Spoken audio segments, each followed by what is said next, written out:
ওয়াইদা সালাকা ইবাদি, ও হাবিব, যখন আপনার কাছে লোকেরা আমার ব্যাপারে জিজ্ঞেস করে, ফাইন্নী কারীব, আমি বান্দার নিকটবর্তী। এখানে আলেম যারা আছেন তারা একটা কথা বুঝবেন, আমি আলেমদের জন্য একটা কথা বলছি, ওলামাদের জন্য, অন্যরা বুঝতে পারবেন বিষয়টা, আলেমরা ভালো বুঝবেন।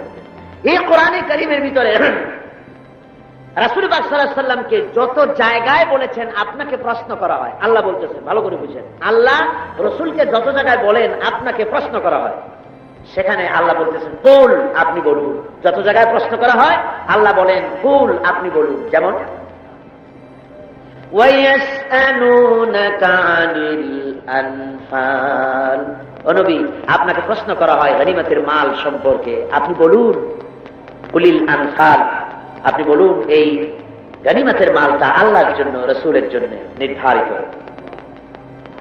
প্রশ্ন করা হচ্ছে ওয়ায়াসআলুনাকা আনিল আহিল্লা, ও নবী, আপনাকে প্রশ্ন করা হয় চাঁদ সম্পর্কে। কাফেররা প্রশ্ন করেছে, নবীজি চাঁদ বাড়ে কেন, কমে কেন? শুক্ল পক্ষে বেড়ে বেড়ে পূর্ণিমায় রূপ গ্রহণ করে আবার কৃষ্ণপক্ষে ক্ষয় হতে হতে অমাবস্যায় পরিণত হয়ে যায়, এটা বাড়ে আর কমে কেন? আল্লাহ নবীর কাছে প্রশ্ন হয়েছে, নবীজি কোনো কথার জবাব দিতেন না যতক্ষণ আল্লাহ পাক জবাব না দিতেন। আল্লাহ পাক বলেন ওয়ায়াসআলুনাকা আনিল আহিল্লা কুল হিয়া মাওয়াকিতু লিন-নাস, ও নবী, প্রশ্ন করা হচ্ছে চাঁদ সম্পর্কে, আপনি বলুন কুল, আপনি বলুন চাঁদ হচ্ছে একটা ক্যালেন্ডার, চাঁদ হচ্ছে একটি পঞ্জিকা, পৃথিবীর সমস্ত মানুষ যেন মাস দিন গণনা করে হিসাব রক্ষা করতে পারে, এই জন্য চাঁদকে আমি মহাশূন্যে বিশ্ববাসীর জন্য একটা স্থায়ী ক্যালেন্ডার হিসেবে ঝুলাই রাখছি। যেরকম সুবহানাল্লাহ। ওয়ায়াসআলুনাকা আনিল মাহিদ, ও নবী, আপনাকে প্রশ্ন করা হয় মেয়ে লোকদের মাসিক রোগ সম্পর্কে, কুল হিয়া আযা, আপনি বলুন এটা একটি রোগ, এটা একটি অসুস্থতা। ওয়ায়াসআলুনাকা আনিল খামরি ওয়াল মাইসিরি, হে নবী, আপনাকে প্রশ্ন করা হয় মদ এবং জুয়া সম্পর্কে, কুল ফীহিমা ইসমুন কাবীর।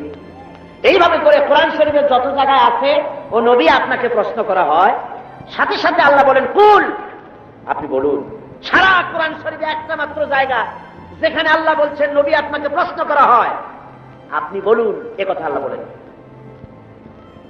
এ কথা বলেন একটি আয়াত, ওয়াইযা সালাকা ইবাদি আন্নী কুল কুলিল্লাহু কারীব, আপনি বলুন আল্লাহ নিকটবর্তী, এরকম আল্লাহ বলেন। এখানে কায়দাটা হতেছে সারা কোরআন শরীফে এক জায়গায় আল্লাহ বলতেছেন নবী আপনাকে প্রশ্ন করা হয় আমার ব্যাপারে, যেহেতু প্রশ্ন আপনার ব্যাপারে, আমার ব্যাপারে, জবাব আপনার দেওয়া লাগবে না, সরে থাকেন, জবাবটা আমি দিয়ে দিই। ফাইন্নী কারীব, ও বান্দা, রাসূলের কাছে আমার ব্যাপারে প্রশ্ন করেছো, জবাব আমি দিচ্ছি, আমি তোমার সবচাইতে বেশি কাছে। সুবহানাল্লাহ, আমি তোমার সবচাইতে বেশি কাছে। কত কাছে? ওয়ানাহনু আকরাবু ইলাইহি মিন হাবলিল ওয়ারিদ, তোমার যে সারা যে রগের উপরে তোমার মাথাটা খাড়া, এই রগের চাইতে আমি আল্লাহ তোমার বেশি নিকটবর্তী। সুবহানাল্লাহ। আমার ভাইরা, কত আল্লাহ আমাদের এই যে রগ, এই ঘাড়ের কাছে, এর থেকেও কাছে, আমরা বিশ্বাস করি? বিশ্বাস করি না? আপনারা তো কোন জায়গা করি, করতে পারেন। এ কথা যেন আপনাদের মনের কথা হয়, দোয়া করি। তার কারণ হলো আল্লাহ আমার ঘাড়ের চাইতেও বেশি কাছে। এটা যদি বিশ্বাস করতাম তাহলে যারা ব্যবসা করে ওজনে কম দিতে পারতাম না, চাউলের মধ্যে তুষার গুড়া জলের মতো মিশাইয়া বেচতে পারতাম না, ঠিক কিনা? আল্লাহ এত কাছে, একথা বিশ্বাস করলে জমিনের আইল ছাড়া সম্ভব নয়, মদ খাওয়া সম্ভব নয়, জিনা করা সম্ভব নয়, এত কাছে রেখে আল্লাহকে মিথ্যা বলা সম্ভব নয়। অথচ আমরা মিথ্যাও বলি, ওজনও কম দিই, খাদ্য ভেজাল দিই, তাহলে বোঝা গেল আমরা আল্লাহ রাব্বুল আলামিন আমাদের এত কাছে, তা বলে বিশ্বাস করি, তবে তা মুখে, অন্তরে বিশ্বাস করি। এবার কি বলবেন? আমি আমার ভাইদের খেদমত আরজ করব, আল্লাহ রাব্বুল আলামিন তার বান্দার প্রতি, তার প্রতি এই বিশ্বাস রাখতে হবে, গুনাহ করেছি মাপ চাইতে হবে, আর ওই গুনাহ করা যাবে না। এভাবে যদি তওবা করা যায় আল্লাহ পাক গুনাহ মাফ করবেন। একটা দৃষ্টান্ত দিয়ে বুঝাই। থানায় যদি কারো বিরুদ্ধে কেস হয়, কোন চোর যদি ধরা পড়ে, সাক্ষী প্রমাণে মিলে গেল চুরি করেছে, জেল হবে কিনা? জেল হয়ে যাবে 6 মাসের। 6 মাস পর মুক্তি হলো, আবার চুরি করলো, আবার জেলে গেল, আবারও চুরি করলো, আবার জেলে গেল। যতবার জেলে যাবে আবার জেল থেকে মুক্ত হবে, কিন্তু থানায় প্রতিবারে তার নাম রেকর্ড হতে থাকবে, তাই না? থানায় একটা ব্ল্যাক লিস্ট আছে, একটা দাগি খাতা আছে, ওই খাতায় নাম উঠতে থাকবে। জেল থেকে মাপ পাবে, কিন্তু ওই অপরাধীর খাতায় তার নামটা থেকেই যাবে। আল্লাহ রাব্বুল আলামিনের কারবার উল্টা।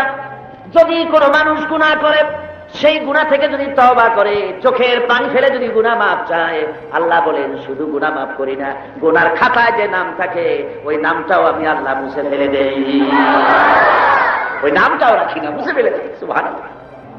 আল্লাহ হচ্ছেন রহমান রহিম। আল্লাহর কাছে যখন বান্দা কান্দে, গভীর রাত্রে, শেষ রাত্রে আল্লাহ রাব্বুল আলামিন প্রথম আকাশে আসেন।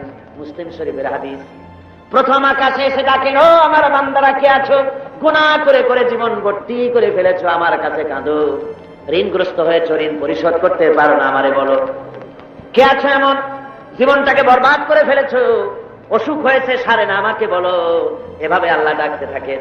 ওই সময় যে সমস্ত আল্লাহর বান্দারা আরামের ঘুমকে হারাম করে গভীর রাত্রে জেগে উযু করে তাহাজ্জুদের নামাজ আদায় করে রব্বুল আলামিনের দরবারে দুহাত তুলে কাঁদতে থাকে আর বলে, আল্লাহ যত গুনাহ করেছি আমার তো বেঁচে থাকার কথা না, তুমি বাঁচায় রাখছো। হাদিস শরীফে এসেছে, আল্লাহ বলেন, ও হাবিব, যখন একটা বুড়া মানুষ আমার কাছে হাত উঠায়, দাড়ি পাকা মানুষ, একজন দাড়ি পাকা বৃদ্ধ মানুষ যখন আমার কাছে হাত উত্তোলন করে, নবীজি বলেন ওই বুড়া মানুষটা যখন বলতে থাকে, আয় আল্লাহ রাব্বুল আলামিন, আমার এখন বয়স নাই, কামাই করতে পারি না, তাই ছেলে পেলেরা আমার চোখে দেখতে পারে না, বউয়ের কাছে আমার কদর নাই, ছেলে পেলের কাছে আমার কদর নাই, ঘরে আমার জায়গা নাই, এখন আমি কামাই করতে পারি না, আমি এখন দাঁড়াতে পারি না, কোমর সোজা হয় না, পা চলে না, শুনতে পাই না, কান বন্ধ হয়ে গেছে, চোখে দেখি না, চোখের দর্শন শক্তিও নষ্ট হয়ে গেছে। রব্বুল আলামিন, পেছনে এত গুনাহ করেছি যে তোমার কাছে কিছু বলার মতো সাহস আমার নাই। এই বলে যখন বান্দা কান্দে, আল্লাহ রাব্বুল আলামিন বলেন, এইভাবে বুড়া বান্দা যখন আমার দরবারে হাত তুলে কাঁদতে থাকে, তখন আমার শরম হয়, এই বুড়া মানুষটারে কেমনে আমি খালি হাতে ফিরাইয়া দেই। আমি খালি হাতে এই বুড়াটাকে ফিরাইতে পারি না। মানুষ যখন এভাবে কাঁদতে থাকে, আল্লাহ রাব্বুল আলামিন ফেরেশতাদের জিজ্ঞেস করেন, ও আমার ফেরেশতারা, আমার এই বান্দাগুলা কান্দে কেন? সব তো ঘুমায় গেছে, ওরা কান্দে কেন? ফেরেশতা বলে, রব্বুল আলামিন, তোমার বান্দা গুনাহ করেছে, জাহান্নামের আযাব থেকে মাপ চায়। আল্লাহ জিজ্ঞেস করেন, ওরা আমার জাহান্নাম দেখছে নাকি? বলে না, দেখে নাই। ওরা আমারে দেখেছে নাকি? বলে না, দেখে নাই। আমার বেহেশত দেখেছে নাকি? বলে না, দেখে নাই। আল্লাহ বলেন, ফেরেশতারা, ওরা আমার বেহেশত দেখে নাই, দোজখ দেখে নাই, আমারে দেখে নাই, শুধু আমার নবীর কথা বিশ্বাস করেছে, আমার কোরআনের কথা বিশ্বাস করে আরামের ঘুমকে হারাম করে এই গভীর রাত্রে কিভাবে কাঁদতেছে, ওদের কান্নায় আমার রহমতের দরিয়ায় জোশ মেরে গেছে। ও আমার ফেরেশতারা, তোরা সাক্ষী থেকে যা, আমার এই ক্রন্দনরত বান্দাগুলিকে আমি আল্লাহ মাফ করে দিলাম। আল্লাহ হচ্ছেন রহমান রহিম গফুর গফার। এই হিসাবে আল্লাহকে বিশ্বাস করতে হবে, তিনি আমাদের মালিক, তিনি আমাদের মনি। এই আল্লাহরে মানুষ বিশ্বাস করে না। কয়েক পাতা ইংরেজি বই পড়িয়া তারপর কয় যে সব বুঝছি। বলে কি বুঝছো? কয় দেয়ার ইজ নো গড। মাথা খারাপ কথা, দেয়ার ইজ নো গড, আল্লাহ বলতে কেউ নেই, সব নাকি এমনি এমনি হয়। এই যে আমাদের দেশে এক গরু পয়দা হয়েছে, আহমদ শরীফ, নাম শোনেন না আপনারা? আমরা বলেছি যে এটা তো আহমদ শরীফ না, এটার নাম হচ্ছে আহমাক। আহমাক শরীফ, শরীফ শরীফ মানে ভদ্র, আর শরীফ মানে দুষ্ট, আর আহমাক মানে বেকুব। ওর হচ্ছে বোকা, একদিকে বোকা আর একদিকে দুষ্ট। বোকা কেন? বোকা এই জন্য বেচারা ডক্টরের ডিগ্রি করেছে, বিশ্ববিদ্যালয়ের শিক্ষক, লেখাপড়া জন্য বিজ্ঞান ব্যক্তি, অথচ মালিক চেনে না। মালিক চেনে, কিন্তু আমাদের দেশে গরুতেও মালিক চেনে। গরুতে মালিক চেনে না। বিলের মধ্যে, পোলার মধ্যে রাতের বেলা যাইয়া আপনি ডাক দেন আপনার গরুরে, যেখানে থাকুক আপনার কাছে ছুটে আসবে, ঠিক কিনা কর? বাড়িতে যদি গরু তো কিছুটা ভদ্র, কুত্তা, এই কুকুর আপনার বাড়িতে যদি শিকারী কুকুর থাকে, রাত্রিবেলায় যদি আপনার বাড়িতে আর একজন যাইয়া ওঠে আর যদি কাশি দেয়, তাহলে তাকে তাড়াইয়া নদী পার করে ছাড়বে না কর? আর আপনি গত রাত্রে যান, আওয়াজ দেওয়া লাগবে না, শুধু একটা কাশি দেবেন, কুকুর এসে আপনার পায়ে ল্যাজ গুলাবে, মুখ ঘষবে, ঠিক কিনা? হ্যাঁ রে, আল্লাহ কুত্তায়ও মালিক চেনে। আহমদ শরীফ এমন গরু, এমন কুকুরের চাইতে নিকৃষ্ট, মালিকরে চিনল না। জোরে কন্যা হুজুর, এমন কপাল পড়া। যেই লেখাপড়া শিখতে পড়ে স্রষ্টাকে চেনা যায় না, ওই বিদ্যা 4 পয়সা মূল্য নাই। আছে মূল্য? মূল্য নাই। আল্লাহ রাব্বুল আলামিনকে বুড়ো আঙ্গুল দেখায়, আল্লাহ আবার এগুলোর কিছু কয় টয় না। পিঁপড়ায় যদি হাতিরে দেখে কয় যে কত বড় একখান হাতি হয়েছে, এই বলে যদি পিঁপড়া হাতিরে নিন্দামন্দ করে, হাতি কি তেড়ে আসে নাকি? পিঁপড়াকে তাড়াত করে? করেন। মানুষ তো আল্লাহর কাছে মানুষগুলো কি কিছুই না, পিঁপড়ার চাইতো ছোট। কিসের বড়াই মানুষের?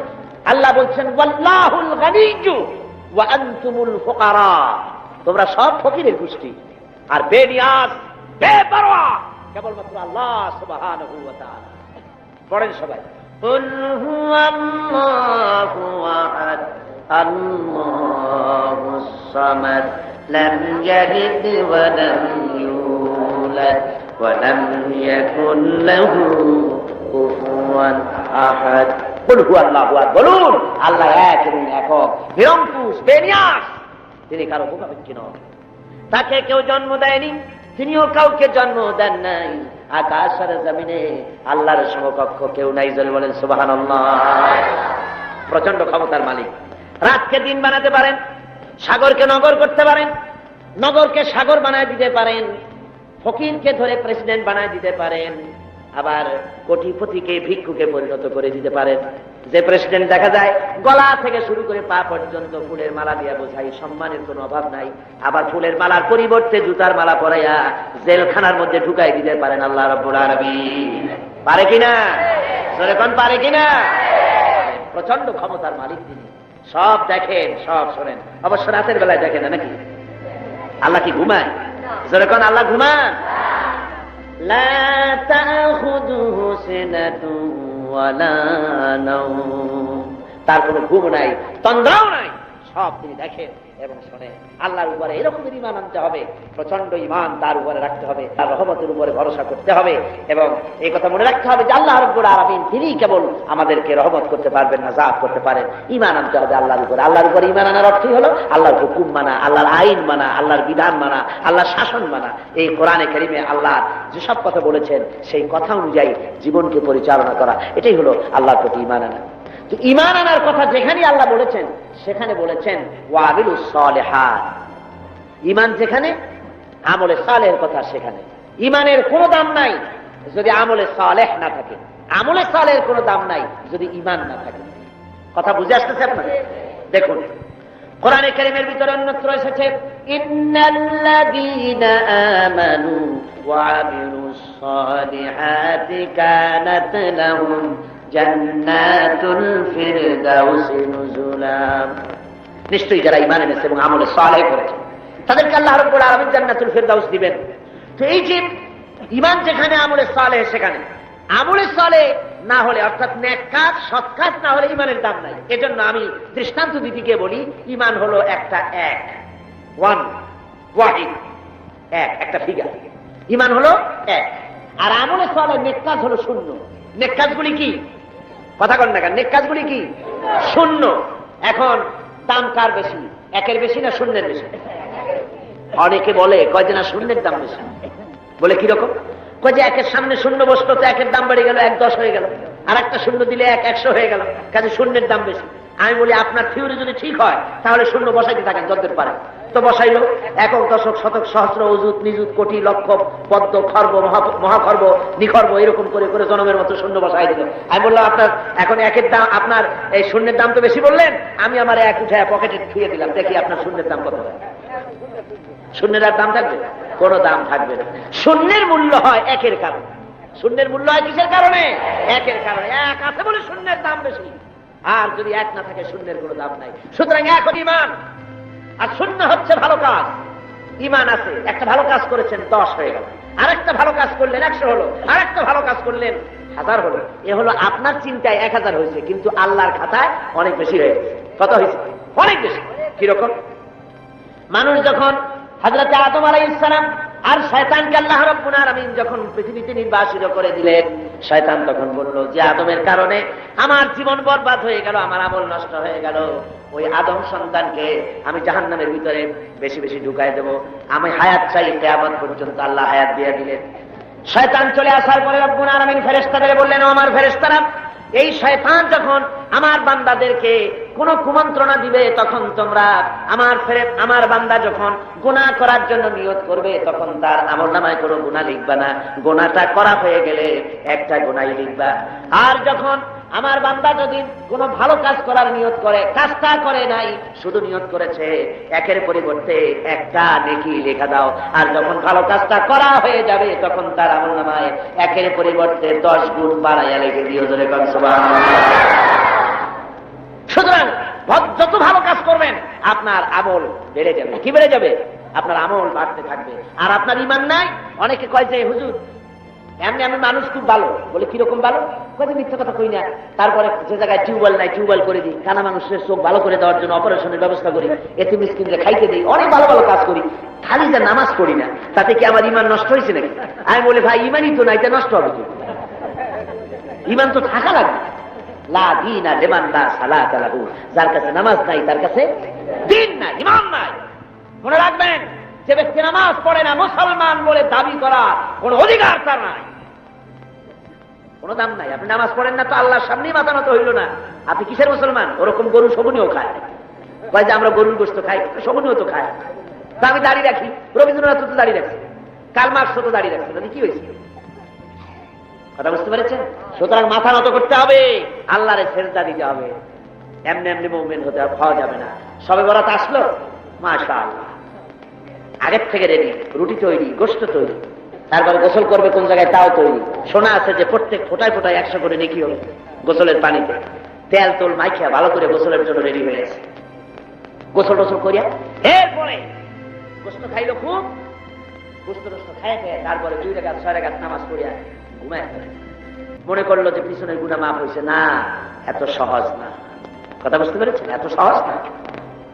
শেষ রাত্রে ঘুমাইয়া ফজর নষ্ট করছেন। ওই পাগলের মতো এক পাগল বলছিল যে মিয়া তুমি গরু কেন? ভালো মানুষকে পাগলে বলতেছে গরু কেন?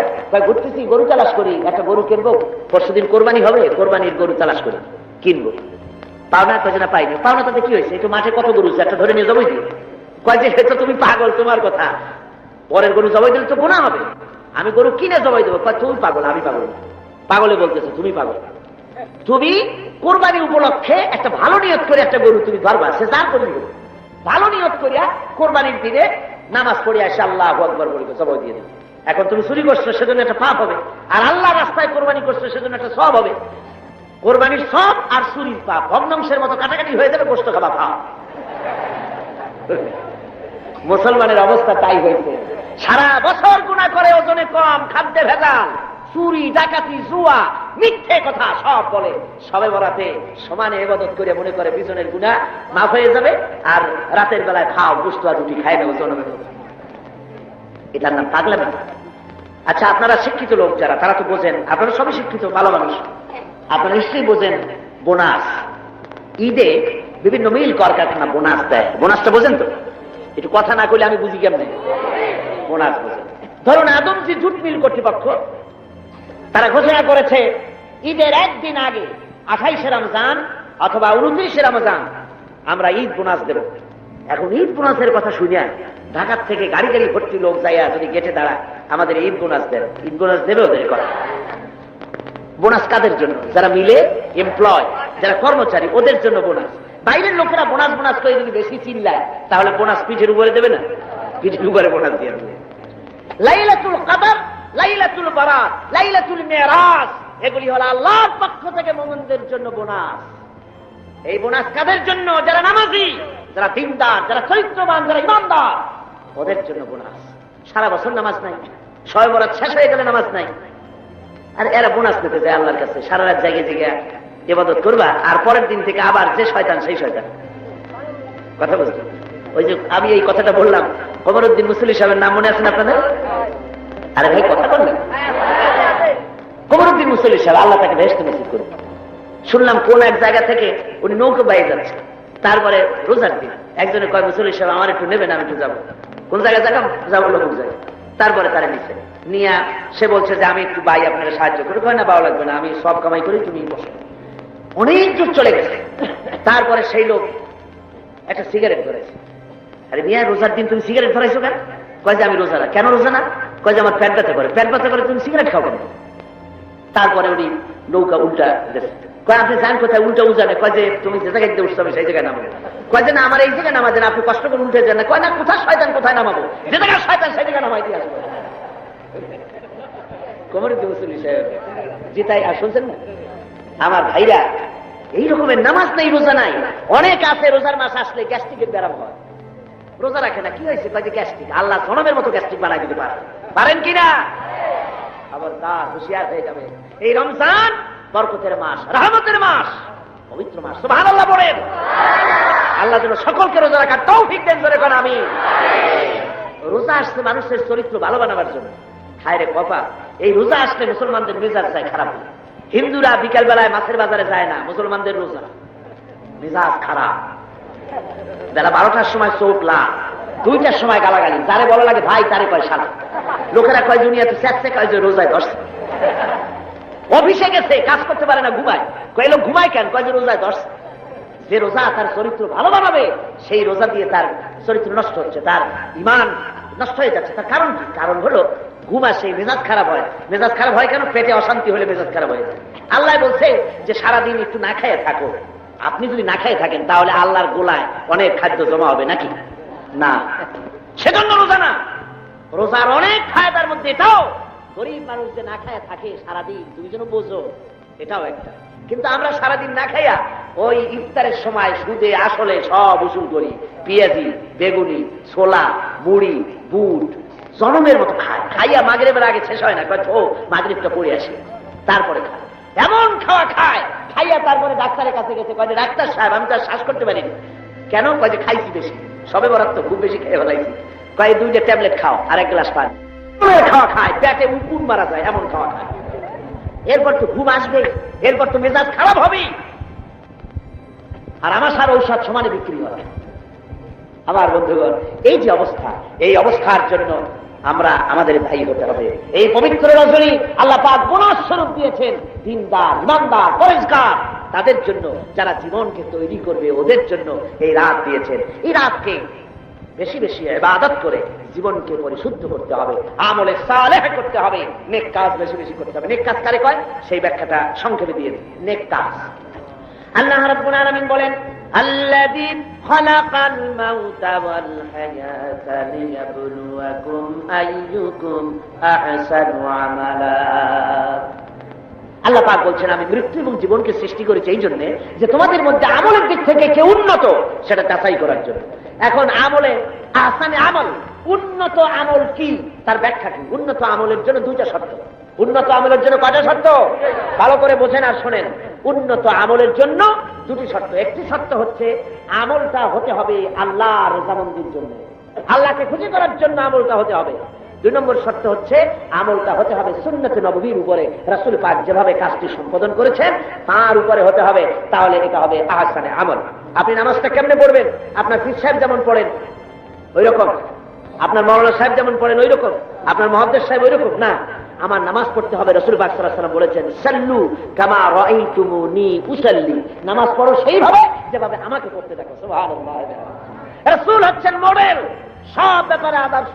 জনাবে মুহাম্মদ রাসূলুল্লাহ সাল্লাল্লাহু আলাইহি ওয়াসাল্লাম, তার অনুকরণ অনুসরণ জীবনের সব ক্ষেত্রে করতে হবে।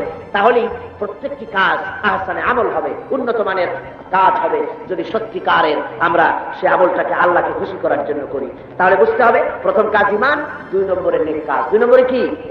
নেক কাজ। যদি ঈমান না থাকে আর অনেক ভালো ভালো কাজ আপনি করেছেন, তাহলে হবে 0 + 0 + 0 = কত হবে? 0ই হবে।